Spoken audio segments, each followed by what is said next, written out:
یہ لفظ پڑھتے ہیں اور قرآن کی کئی آیتیں اس لفظ میں چھپی ہوئی ہیں کہ جب ہم معصوم کی زیارت کو جاتے ہیں تو کہتے ہیں اشہد انک قد اقمت الصلاۃ وآتیت الزکاۃ، مولا میں گواہی دیتا ہوں کہ آپ نے نماز کو قائم کیا۔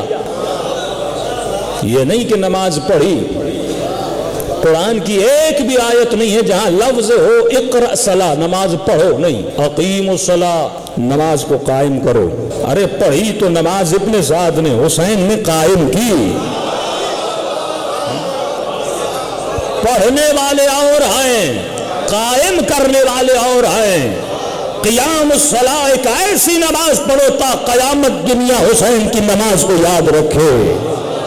ایسا سجدہ دو، ہر سجدہ دینے والا جب سجدہ دے تو حسین کے سجدے کے سامنے شرما جائے۔ ایسا سجدہ، اسے کہتے ہیں قیام الصلاۃ۔ اشہد انک قد اقمت الصلاۃ، آج تک سب کو پتا ہے حسین نماز کو قائم کیا۔ دوسرا جملہ وآتیت الزکاۃ، تیسرا جملہ وامرت بالمعروف، چوتھا جملہ ونہیت عن المنکر۔ ترجمہ کروں، نماز کو قائم کیا، زکوٰۃ کو دیا، امر بالمعروف کیا، نہی عن المنکر کیا۔ چار کام ہے امام حسین نے کیے۔ قرآن اٹھائیں گے یہی چار کام، کسی معصوم کی زیارت کو جائیں گے یہی چار کام۔ اب میں شیعوں سے پوچھوں، اچھا تم نماز کو قائم کرتے ہو؟ کہاں مولانا، مسجد بنائی، نماز کو قائم کیا، ہم نماز پڑھتے ہیں۔ اچھا امر بالمعروف کرتے ہو؟ ہاں مولانا، ہم ایسے مولاناز کو بلاتے ہیں جو امر بالمعروف کرتے ہیں، نہیں عن المنکر کرتے ہیں۔ کیا زکوٰۃ دیتے ہو؟ کیا مولانا شیعوں میں زکوٰۃ ہے کھجور پر، کشمش پر؟ مجھے سمجھ نہیں آتی، جس زکوٰۃ کو قرآن اتنا ذکر کرے کیا اس زکوٰۃ سے مراد یہی 9 اقلام ہے؟ یہ کھجور، یہ کشمش، یہ گندم، یہ جو ہے، جہاں جہاں قرآن میں اقیم الصلاۃ ہے وہاں آت الزکاۃ ہے۔ اے مومن نماز کو قائم کر، اس کے بعد فوراً کہا کہ زکوٰۃ دے۔ جب ذکر ولایت علی ابن ابی طالب ہوتا ہے تو آواز آتی ہے کہ اللہ تمہارا ولی ہے، رسول تمہارا ولی ہے، اور وہ تمہارا ولی ہے جو حالت رکوع میں زکوٰۃ دیتا ہوا نظر آئے۔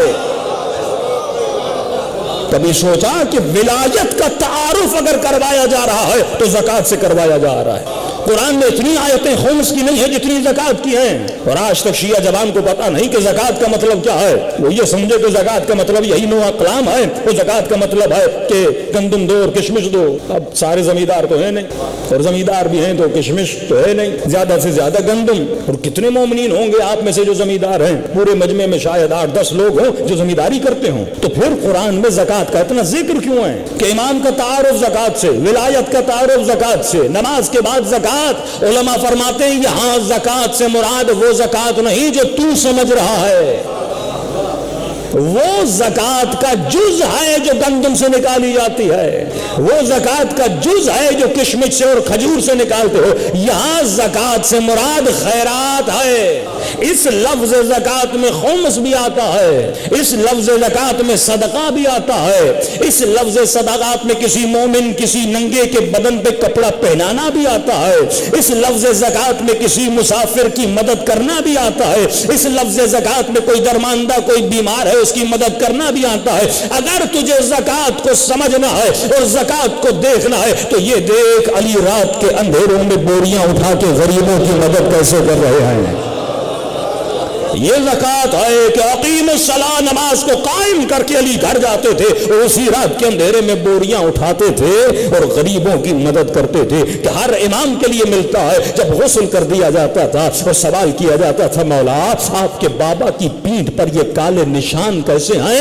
آواز آتی تھی غریبوں کے لیے جو بوریاں اٹھا کر جاتے ہیں یہ بوریوں کے نشان ہیں۔ چھٹے امام کے لیے ملتا ہے، ارے روزہ رکھا 3 دن کے روزے دار ہے لیکن غریب دروازے پہ دستک دیتا ہے، بھوکھا دروازے پہ دستک دیتا ہے۔ حسن نے بابا کے لیے کباب بنایا ہے، ارے 3 دن گزر گئے میرے بابا نے کچھ نہیں کھایا۔ امام فرماتے ہیں حسن جب تک کوئی بھوکھا ہے علی یہ کباب کھا نہیں سکتا، اگر کسی کے پیٹ میں لقمہ نہیں ہے تو علی اپنے پیٹ میں لقمہ ڈال نہیں سکتا۔ اس جذبے کا نام کیا ہے؟ اس جذبے کا نام ہے ایثار۔ جب اہل بیت کو پکارتے یا لزارات الحسین، کہاں ہے وہ جو ایثار کرنے والے ہیں؟ اور اگر تجھے ایثار کے جذبے کو